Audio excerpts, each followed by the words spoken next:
The next morning, Daniel woke before the sun. It was still dark outside, the kind of Chicago December dark that feels thick enough to touch, but the house was quiet in the way only a house full of sleeping children can be. He lay on his back staring at the ceiling listening. No crying from James's room. No little feet padding down the hall from Sophia's. And, for the first time in months, no crushing weight of loneliness pressing on his chest. He got up, pulled on sweatpants and a thermal shirt, and went downstairs to start coffee. While the machine gurgled, he stood at the kitchen window, watching snow feather past the porch light. Last night still felt surreal. There was a woman and a baby sleeping in his guest room, strangers 24 hours ago, and yet the house already felt different. Fuller. Less like a museum of grief. At 6:17, the guest room door creaked open. Bare feet on hardwood. Lauren appeared in the doorway wearing the same borrowed sweatpants and t-shirt from the emergency bag he'd bought, hair still damp from another shower, hope cradled against her shoulder. The baby was awake but quiet, eyes wide, tiny fists waving. "I'm sorry," Lauren whispered. She woke up hungry.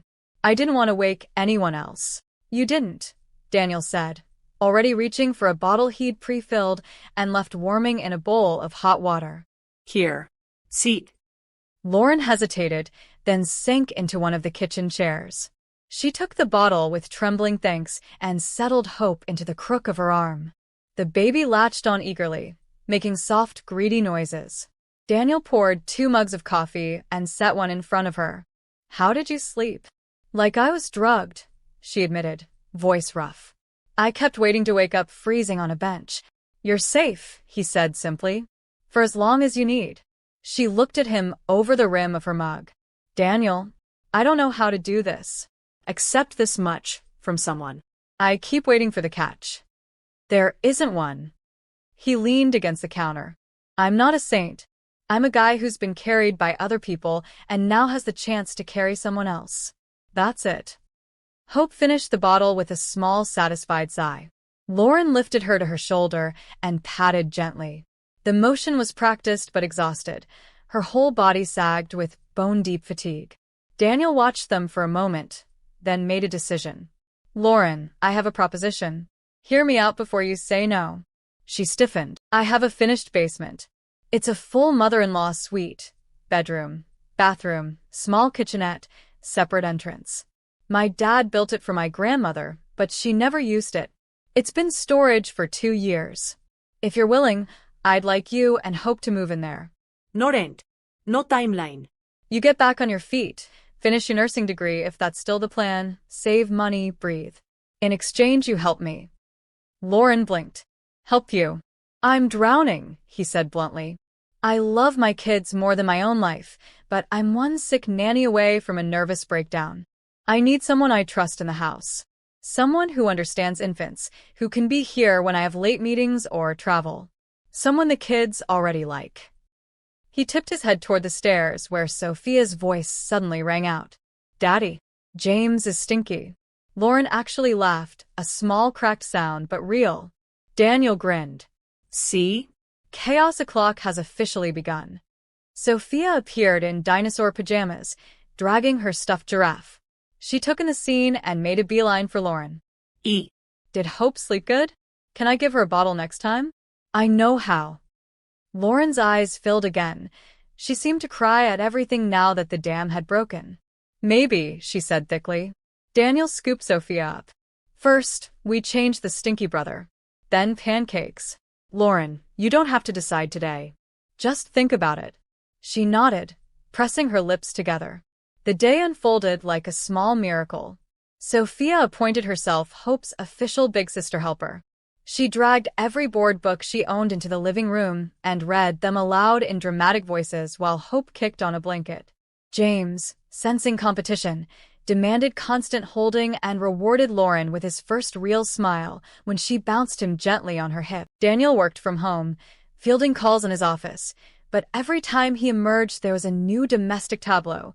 Lauren folding tiny onesies at the kitchen table while Sophia colored Christmas cards for baby Hope's first Christmas. Lauren in the rocker feeding both babies at once.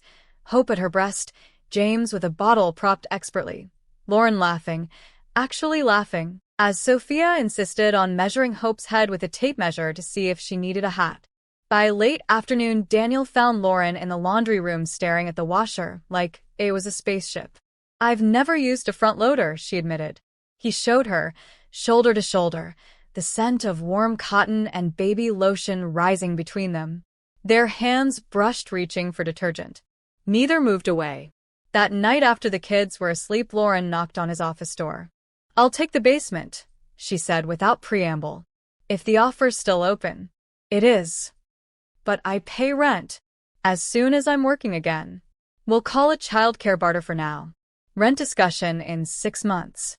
She nodded, swallowing hard. "Thank you doesn't seem like enough." "Then don't say it anymore," he said gently. "Just stay." And she did. The weeks that followed blurred into the gentlest kind of routine. Lauren moved into the basement the next weekend. Daniel hired a crew to clear out boxes of Monica's things, clothes to charity, keepsakes carefully packed for the kids later, and Lauren cried again when she saw the space. Pale gray walls, soft rug, a brand new crib he'd ordered delivered. Sophia helped hang fairy lights around the window so Hope won't be scared of the dark. Lauren enrolled in an accelerated online program to finish her nursing prerequisites. She studied at the kitchen table after the kids were down, highlighters and textbooks spread around her like armor. Daniel brought her coffee without being asked. He found himself lingering in doorways watching her rock Hope while quizzing herself on anatomy flashcards. She had a habit of chewing on the end of her pen when she was thinking, and one night he caught himself staring at her mouth for far too long. The first time Hope rolled over, Sophia shrieked loud enough to wake James, and they all ended up on the living room rug cheering like it was the Super Bowl. Lauren's face, glowing, astonished, made something in Daniel's chest crack wide open. Christmas came. Daniel had always done Christmas big for Sophia. Tree, lights, presents stacked high to compensate for the missing parent. This year the house felt different. Lauren helped Sophia string popcorn garlands. They baked 7 kinds of cookies and delivered plates to neighbors. On Christmas Eve, they bundled all 4 of them into coats and drove downtown to see the lights on Michigan Avenue. Hope fell asleep against Lauren's chest. James snuffled in the carrier on Daniel. Sophia held both their hands and declared it the best night ever. Later, after the kids were in bed, Daniel and Lauren sat by the tree drinking hot chocolate laced with peppermint schnapps. "I got you something," he said awkwardly, producing a small box. "Daniel, just open it." Inside was a silver necklace, a tiny circular pendant engraved with the outline of 2 overlapping hearts, one larger, one small. "For you and Hope," he said quietly. "So you remember you're not alone anymore." She stared at it for a long time, then looked up at him with shining eyes. "I have something for you too." She disappeared downstairs and came back with a wrapped package the size of a book. He opened it carefully. It was a framed photograph, taken with her phone one afternoon when he hadn't noticed. Daniel on the floor building a block tower with Sophia, James in his lap, Hope asleep on a blanket nearby. Sunlight slanted through the window, catching dust motes and laughter. "Proof," she said softly, "that you saved us." He couldn't speak. He just pulled her into his arms and held her while she cried into his shoulder and the tree lights blurred. Spring arrived in hesitant bursts. Hope started solids and developed a dramatic flair for flinging pureed sweet potato. James took his first steps chasing the dog they'd adopted from the shelter, a scruffy mutt Sophia named Cookie. Lauren passed her prerequisites with straight A's and got accepted into an accelerated RN program starting in June. One Saturday in May, Daniel took the kids to the park and came home to find Lauren in the backyard hanging tiny clothes on the line, singing along to something on her phone. The sun caught her hair and turned it gold. She looked healthy, Strong. Happy. That night after the kids were down, Daniel found her in the kitchen washing bottles. "Hey," he said. "Hey." He stepped close enough that she had to tip her head back to see him. "Lauren." "Yeah, I need to tell you something, and I need you to listen all the way to the end." She went very still. "I'm in love with you," he said simply. "I think I have been since the night Sophia gave you her scarf.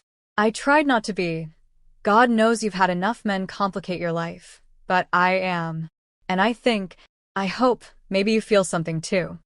For a moment she didn't move. Then she set the bottle down very carefully and reached for him. Her hands slid up his chest and around his neck, and she rose on her toes and kissed him. It was soft at first, almost shy, then deeper, desperate, like they'd both been holding their breath for months. When they broke apart, her eyes were wet again, but she was smiling. I've been in love with you since you handed me a bottle of formula and told me I was safe, she whispered. I just didn't think I was allowed to keep you. You're keeping all of us, he said against her mouth, and kissed her again. Summer brought change in waves. Lauren started clinical rotations at the same hospital where she'd once been a patient with nowhere to go. She came home in scrubs smelling of antiseptic and told stories about patients who reminded her of her old self. Daniel listened, proud and a little awed.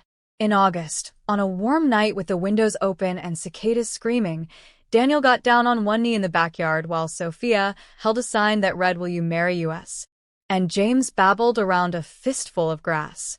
Lauren said yes before he even finished the question. They married in October, small and perfect, in the backyard under fairy lights. Sophia wore a crown of autumn leaves and carried both rings in a basket. Hope, now walking, toddled down the aisle scattering petals with intense concentration. James rode on Daniel's hip in a tiny suit and tie. The vows were simple. Lauren promised to love him on the good days and the impossible ones. Daniel promised to catch her every time she fell, and to let her catch him too. Later, at the reception, really just their families and closest friends eating barbecue under the stars, Sophia tugged on Lauren's dress. "Does this mean you're my mommy now?" she asked solemnly. Lauren knelt, tears already starting. She still cried at everything beautiful. "If you want me to be." Sophia considered this with 6-year-old gravity, then flung her arms around Lauren's neck. "I've been